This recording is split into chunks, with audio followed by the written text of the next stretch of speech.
Bismillahirrahmanirrahim. Assalamualaikum warahmatullahi wabarakatuh. Perkenalkan Bu, saya Rati Desriani. Di sini saya akan menjelaskan laporan pendahuluan saya dalam stase peminatan nurse, yaitu dengan post craniotomy pada pasien dengan SOL. Nah, baiklah, langsung saja di sini saya akan menjelaskan mulai dari definisi sampai asuhan keperawatan pada pasien dengan SOL atau dengan post craniotomy. Nah, definisi craniotomy adalah suatu tindakan dengan cara yaitu mengeluarkan hematom pada ruang intrakranial untuk mengeluarkan atau mengurangi tekanan pada intrakranial, yaitu pada bagian otak dengan cara yaitu membuat satu lubang pada tulang tengkorak kepala. Ini menurut penjelasan dari Siska dan Zam 2017.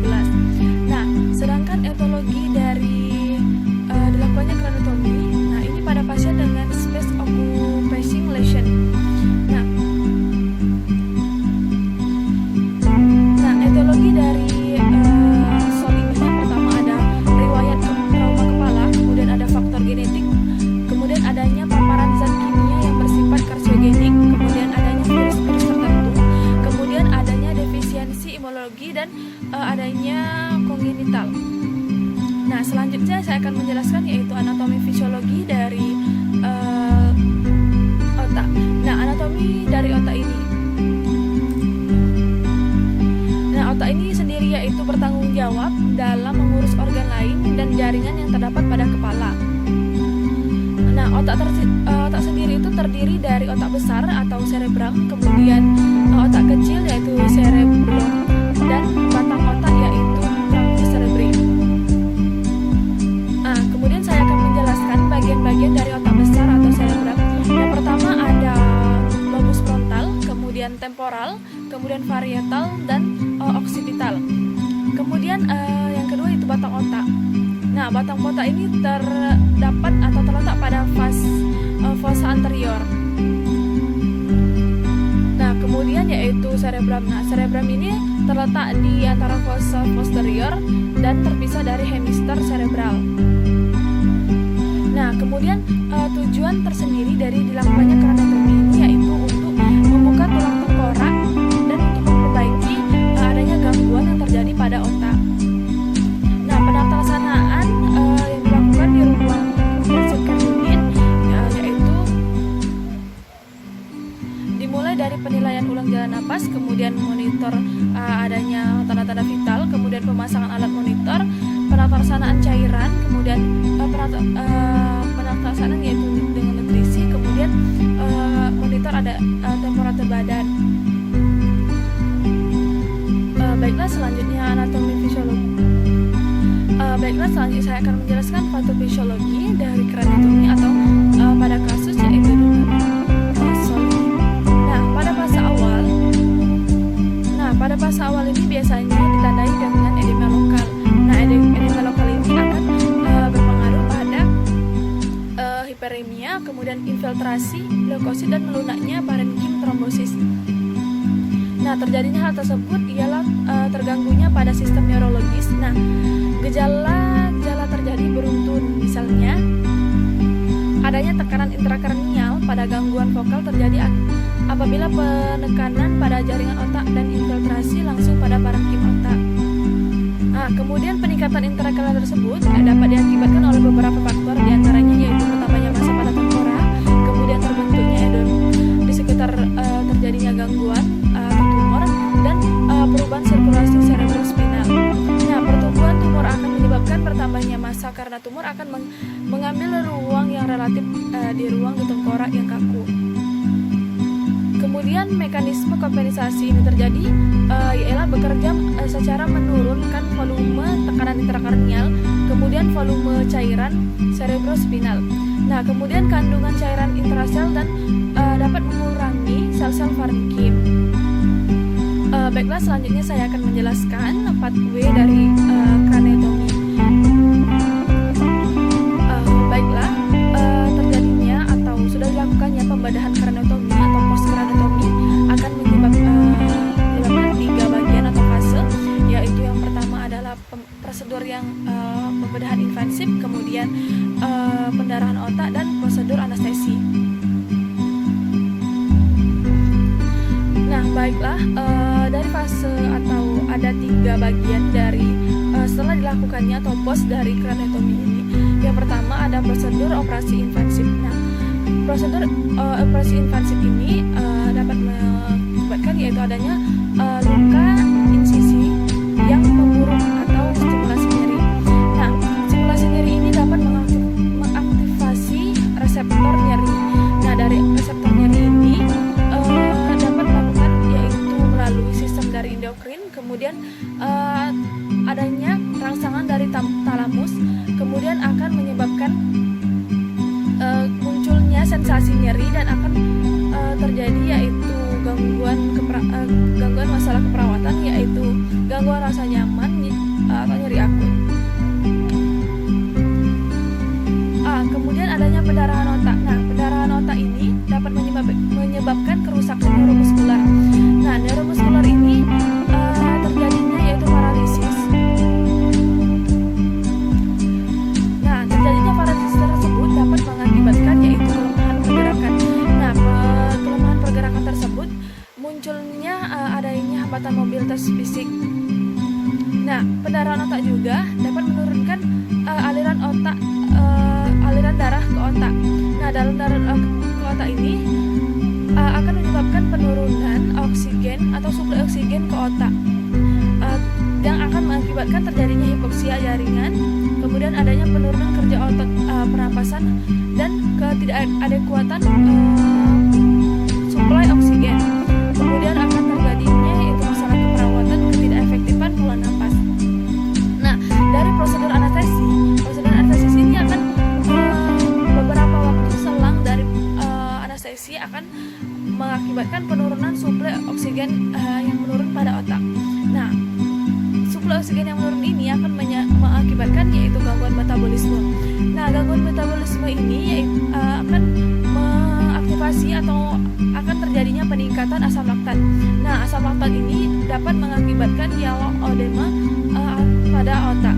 Nah, edema otak ini akan menyebabkan adanya resiko ketidakefektifan perfusi jaringan otak. Baiklah, selanjutnya yaitu manifestasi klinis. Nah, manifestasi klinis dari SOL ini sendiri yaitu menurut Saiful Sanin 2012. Yang pertama ada perubahan dan kesadaran atau perilaku dari klien, kemudian gangguan penglihatan atau berbicara, kemudian ada mual-muntah, pusing, kemudian hemiparase, dan terjadi peningkatan intrakranial. Kemudian yang terakhir ada keluarnya cairan cerebrospinal dari lubang hidung dan lubang telinga.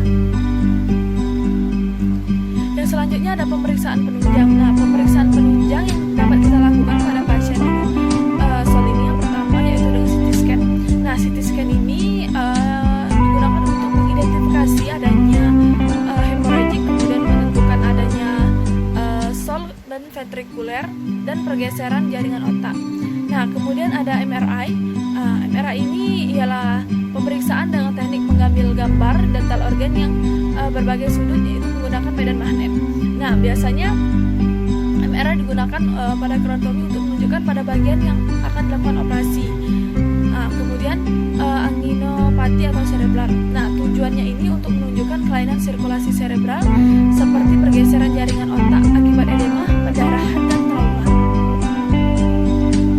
Nah, baiklah, selanjutnya saya akan menjelaskan komplikasi dari kraniotomi ini. Nah, komplikasinya ini menurut Willy 2015 yang menyebutkan bahwa komplikasi dari kraniotomi pertama ada edema cerebral, kemudian terjadinya pendarahan epidural, kemudian terjadinya pendarahan kranial, kemudian pendarahan subdural, kemudian terjadinya yaitu hypovolemic shock, kemudian bisa terjadinya yaitu hidrosepalus, kemudian ketidakseimbangan cairan dan elektrolit, adanya gangguan perfusi jaringan sehubungan dengan trombopeletis, kemudian infeksi. Nah, infeksi ini biasanya infeksi luka sering muncul setelah 36 sampai 46 jam setelah operasi. Kemudian yang terakhir yaitu adalah kerusakan jaringan kulit sehubungan dengan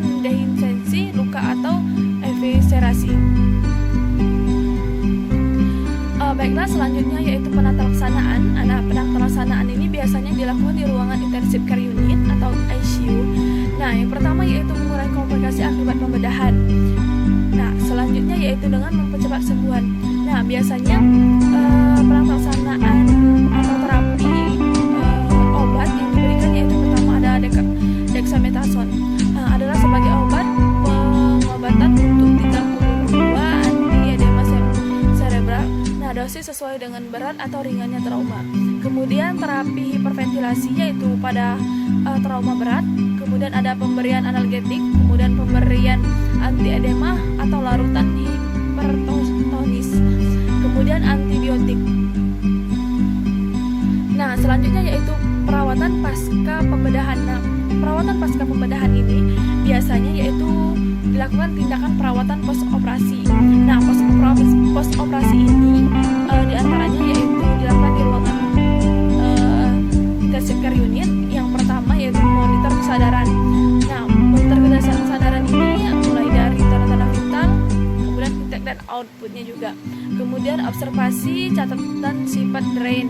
Kemudian dalam mengatur pergerakan posisi pasien harus berhati-hati jangan sampai drain tercabut. Kemudian perawatan pasca operasi ini juga diperhatikan yaitu makanan. Nah, pada pasien dengan pasca pembedahan biasanya tidak diperkenalkan menelan makanan sudah dari pembedahan.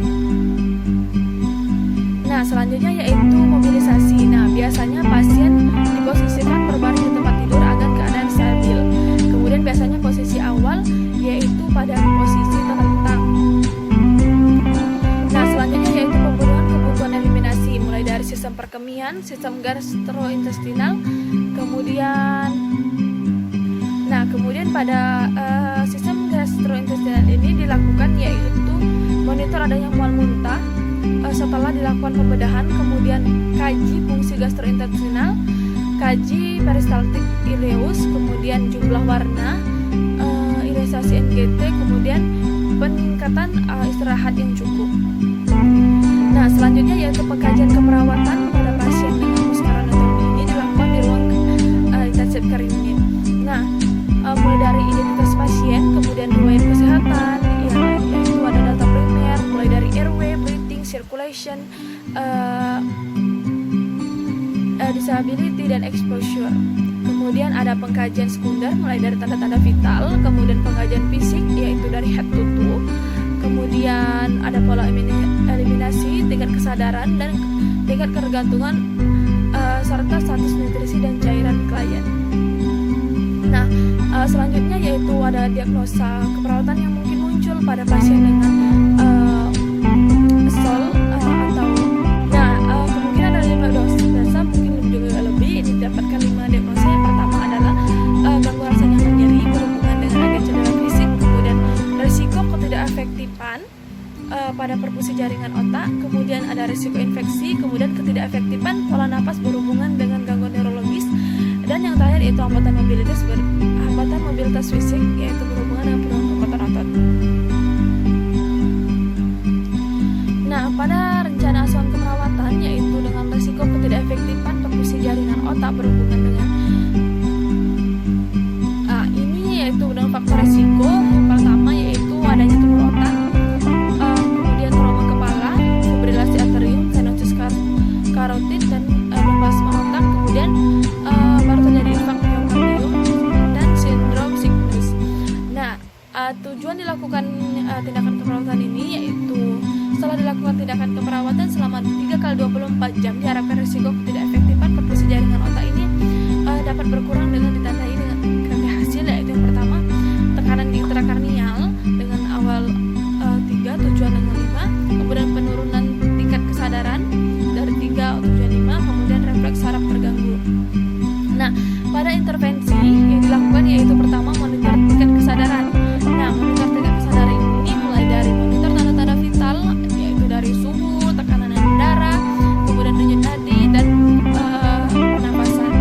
Nah, selanjutnya yaitu adalah tingkatkan frekuensi pemantauan neurologis yang sesuai biasa dilakukan di ruangan intensive care unit. Nah, selanjutnya yaitu hindari kegiatan yang bisa meningkatkan tekanan intrakranial. Nah, selanjutnya yaitu gangguan gangguan rasa nyaman nyeri berhubungan dengan agen cedera fisik. Ditandai dengan batasan karakteristik yang itu pertama yaitu ekspresi wajah nyeri, kemudian fokus menyempit misalnya interaksi dengan orang lain atau lingkungan, kemudian keluhan tentang karakteristik nyeri, kemudian mengekspresikan perilaku nyeri, kemudian sikap melindungi area nyeri. Selanjutnya yaitu setelah dilakukan tindakan keperawatan selama 3x24 jam diharapkan pasien dapat berkurang nyerinya. Dengan kerja hasil yaitu nyeri dapat berkurang, kemudian bisa mengontrol nyeri dan skala nyeri yang berkurang. Nah, intervensi yang dilakukan yang pertama yaitu lakukan pengkajian nyeri secara komprehensif, mulai dari tempat, kemudian lokasi, skala, kualitas dan durasi yang ditimbulkan oleh nyeri. Kemudian berikan informasi kepada keluarga mengenai nyeri, kemudian penyebab nyeri dan berapa lama nyeri yang akan dirasakan. Kemudian ajarkan penggunaan teknik non-farmakologi atau seperti relaksasi atau distraksi. Kemudian dukung interaksi tidur atau yang adekuat untuk membantu penurunan nyeri. Baiklah, selanjutnya yaitu resiko infeksi. Nah, resiko infeksi ini faktor resiko yang pertama ada penyakit kronis, kemudian pengetahuan yang tidak cukup mengenai atau untuk menghindari pemanjuran patogen, kemudian pertahanan tubuh primer yang tidak adekuat, kemudian ketidakadekuatan pertahanan tubuh, kemudian vaksinasi yang tidak adekuat dan malnutrisi. Saat dilakukan tindakan keperawatan selama 3x24 jam, diharapkan resiko infeksi dapat dicegah dengan kerja hasil yaitu adanya kemerahan pada daerah dilakukan post-anatomi tadi, kemudian adanya nyeri. Nah, kemudian kolonisasi kultur area luka. Selanjutnya yaitu pada perlindungan infeksi, yaitu intervensi dilakukan monitor adanya tanda-tanda infeksi mulai dari sistemik dan lokal, kemudian periksa kondisi setiap sayatan atau luka, kemudian anjurkan asupan nutrisi, asupan cairan dan yang tepat. Kemudian ajarkan pasien dan keluarga mengenai tanda dan gejala yang ditimbulkan dari resiko infeksi, kemudian berikan perawatan kulit yang tepat untuk area luka yang mengalami edema. Kemudian selanjutnya yaitu diagnosa yang keempat yaitu ketidakefektifan pola nafas. Nah, ketidakefektifan pola nafas ini yaitu faktor risiko adanya perubahan kedalaman pernapasan, kemudian beratnya adanya penurunan tekanan ekspirasi, adanya penurunan tekanan inspirasi, kemudian dyspnea, takipnea, adanya penggunaan otot eksersius untuk pernapasan, adanya pernapasan menggunakan cuping hidung, kemudian penurunan kapasitas vital. Setelah dilakukan tindakan keperawatan selama 3x24 jam, diharapkan pernapasan kembali normal dan terdeteksi yaitu frekuensi pernapasan, kemudian irama pernapasan, kedalaman inspirasi, kecepatan jalan nafas dan saturasi oksigen. Nah, pada intervensi yang dilakukan yaitu pada manajemen jalan nafas. Nah, biasanya memposisikan pasien untuk memaksimalkan ventilasi, lakukan fisioterapi dada sebagaimana mestinya, posisikan untuk meringankan sesak napas, kemudian monitor status pernapasan dan oksigen sebagaimana mestinya, kemudian akusasi suara napas, cacat area dan ventilasi menurun dan tidak adanya suara tambahan. Kemudian yang terakhir yaitu hambatan mobilitas fisik berhubungan dengan penurunan kekuatan otot. Nah, batasan karakteristiknya yaitu balik posisi atau melakukan tidak bisa melakukan pergerakan atau perubahan posisi pada klien, kemudian melakukan aktivitas lain misalnya peningkatan perhatian pada orang lain, mengendalikan perilaku, kemudian ketidakstabilan postur tubuh, adanya pergerakan yang lambat, kemudian pergerakan tidak terkoordinasi. Nah, setelah dilakukan tindakan keperawatan selama 3x24 jam, diharapkan pergerakan klien membaik dengan ditandai yaitu keseimbangan, kemudian gerakan otot dan kerja pengaturan tubuh, kemudian adanya pergerakan yang bergerak dengan mudah. Nah, intervensi yang dilakukan yaitu terapi latihan ambulasi yaitu berikan pasien pakaian yang tidak kekang, sediakan tempat tidur yang tidak berketinggian rendah, dan konsultasikan pada ahli tempat terapi fisik mengenai rencana ambulasi sesuai dengan kebutuhan. Kemudian bantu pasien dalam ambulasi awal jika diperlukan, kemudian dorong ambulasi independen dalam batas aman. Baiklah, itulah dia laporan pendahuluan